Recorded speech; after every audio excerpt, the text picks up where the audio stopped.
Korang confirm akan menyesal kalau pergi stadium Malaysia vs Nepal nanti.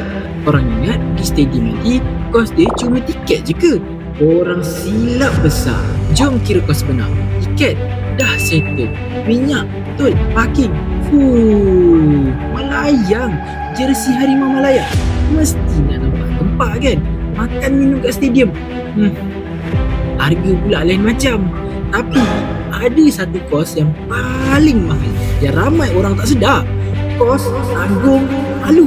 Bayangkan korang tengah hyper lompat peluk kawan sebelah sebab Malaysia ragu ni, tapi kawan sebelah tu kerut dahi. Sebab apa? Sebab bau badan kau dah naik. Bau masam sebab belum lencun keluar, ketiak berlecak. Faham je lah baunya macam mana kan. Ni rahsia geng Ultras. Rockstar Elephantos ni bukan parfum biasa tau. Ni ekstrak di parfum, formula khas untuk cuaca Malaysia. Dan paling power, makin korang berpeluh, makin wangi. Peluh korang jadi booster bau dia. Boleh cover bau rokok, bau peluh tenggelam. Bau pun tahan lebih lama, lebih 24 jam.